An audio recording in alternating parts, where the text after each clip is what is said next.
สบายดีตอนใกล้ชิดเที่ยงพี่น้องเอ้ยใกล้ชิดเที่ยงออกกันตอนใกล้จะเที่ยง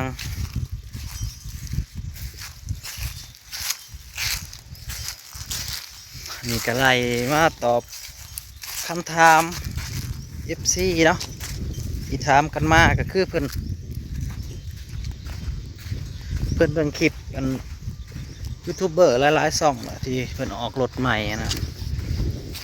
เพิ่นออกรถใหม่ซื้อรถใหม่ซื้อรถออกรถใหม่หลายช่องที่ออกรถใหม่คือว่าประสบความสำเร็จเนาะออกรถกระบะใหม่หลายๆช่องนั่นแหละ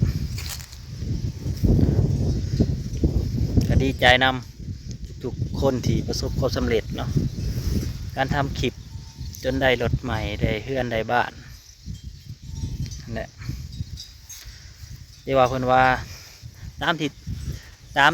ติดตามมานี่นะราคารถเนี่ยมันคือแพงแท้มันเพราะว่าคือแพงกว่าทางฝั่งไทยแบบเท่าโตเลยนะเป็นกระสงสัยมันก็เลยถามมันแมนแท้บ่เนาะเขาก็ไปหาข้อมูลมาเนาะเรื่องรถที่ว่าพี่น้องถามมาหาข้อมูลมาตัวนี้ก็งัวห้าวอยู่ไหม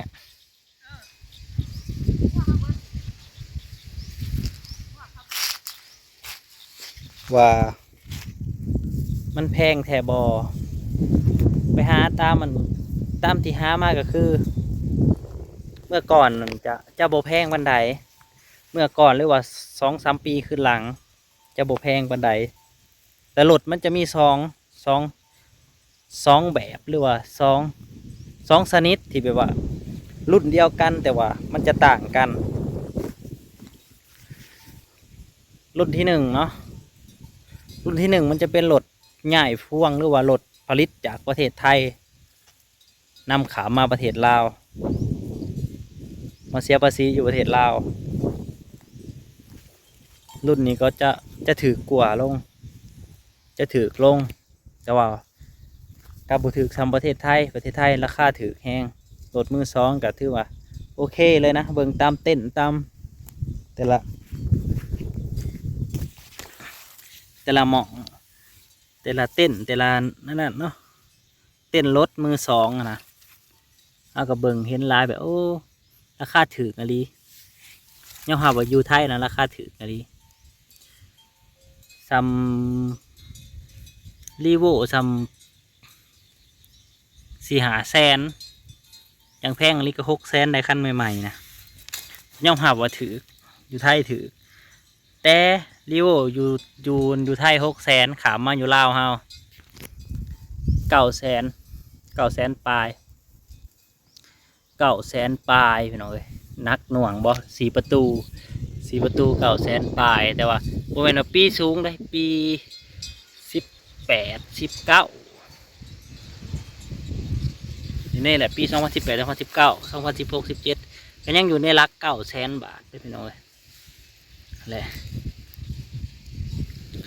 เพราะว่าเพิ่นก็ถามอีว่าต้นบันไดเจ้าสิซื้อรถนะว่าซั่นมันพังราคาเลยมันบ่มีปัญญาปานนั้นหรอกมันหนักหน่วงแห้งเด้พอเรื่องรถเนาะมันหนักหน่วงแห้งเด้แต่ว่ารุ่นที่2ผลิตคือว่านำเขาเป็นแบบสายเดิมเพราะว่าทางลาวเฮาแต่ขับพวงมาลัยสายเด้พวงมาลัยสายแต่เป็นสายเดิมนี่ลักล้านขึ้นเด้อพี่น้องลักล้านปลายขณะว่าเป็นใหญ่พ่วงปี22-23ก็ยัง1-2 1-3รถใหญ่พ่วงรถมาแต่ไทยนะถ้าเป็นรถอยู่ลาวเฮาคือว่าขับขี่แบบสายเดิมเลยนะถามไปไทยได้ปีใหม่สุด1,500,000 โหดขนาดเลยเลยอันนี้เราตอบตามที่เพิ่นถามมาเนาะสำหรับเศร้าหน้าคือเฮ้าหรือว่านี่คือเฮ้านี่มันบุมีสิทธิ์เลยบุมีสิทธิ์ไม่แต่ว่าจะไปแตะต้องได้เลยอันนี้รอนักหน่วงที่สุด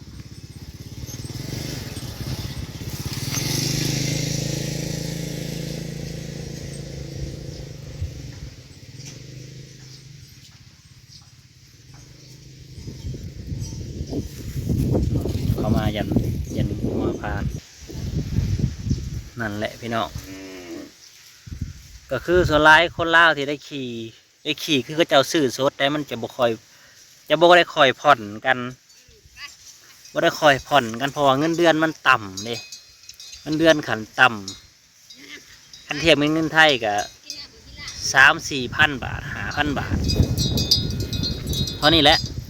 มันผ่อนกันบ่ได้แต่ผ่อนรถมอเตอร์ไซค์ยังบ่ได้นะนอกจากว่ามีเงินสดจึงจะซื้อได้มีเงินสดเลยซื้อได้แม่ผ่อนกับผ่อนยากผ่อนได้กับคนที่มีสวนกาแฟสวนมันต้นแมวนะผ่อนได้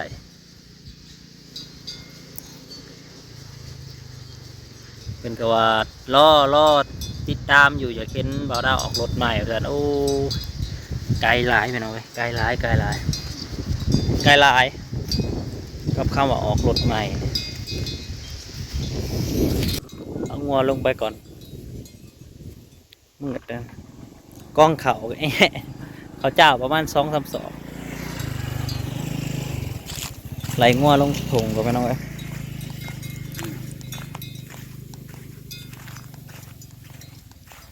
ตามนั่นแหละพี่น้องถ้ามันได้มาหากระต่อปนั้น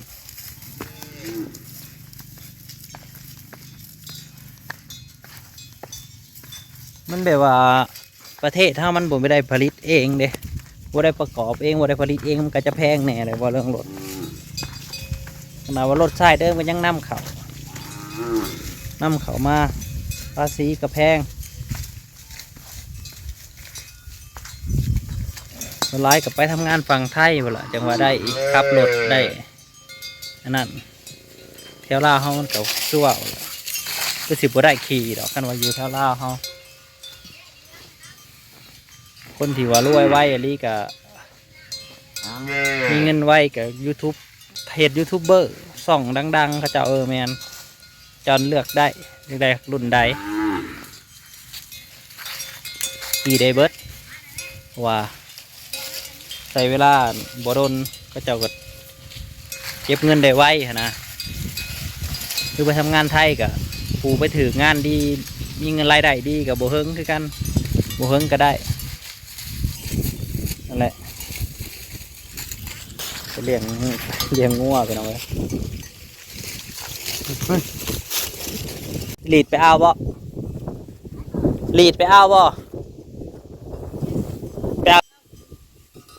ปล่อยลงเอาลงกินน้ำกันป่ะเนี่ยใส่ลงกินน้ำกันพี่น้อง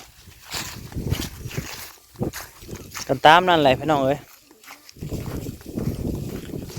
ใจกับไฟก็อยากได้คือกันแล้วเนาะรถกระบะรถใหญ่ไฟก็อยากได้อยากขี่ไปนั่นไปนี่ก็สบายไปกันหลายคนได้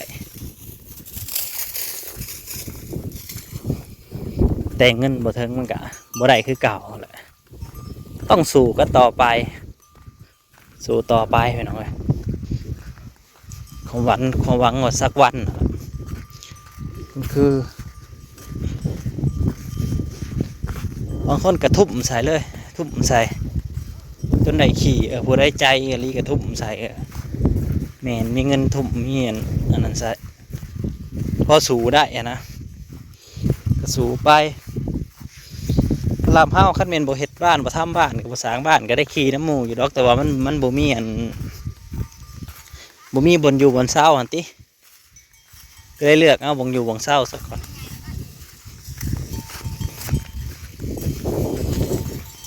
เลือกเอาบนอยู่บนเศร้าสักก่อนเลือกอันนี้ก็มานำหลังคันว่าสิได้ขี่ก็ได้บ่ได้ขี่เลยก็ขี่มอไซค์ไปหั่นล่ะพี่น้อยตามมันแหละเพราะเรื่องจากได้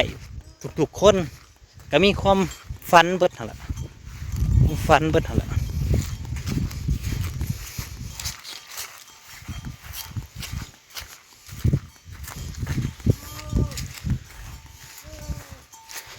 วามฝันกันทุกคนว่าฝันนั่นจะเป็นจริงบ่สิสาหรือสิเร็วรอติดตามเบิ่งไปเรื่อยๆ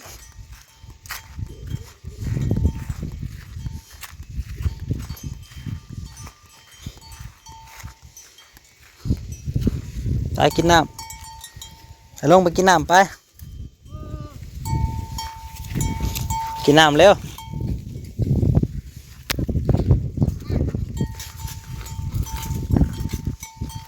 เอาเราไปกินน้ำนี่นะ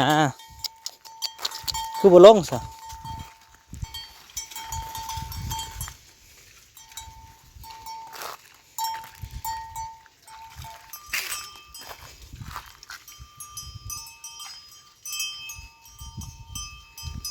นี่เอาเลย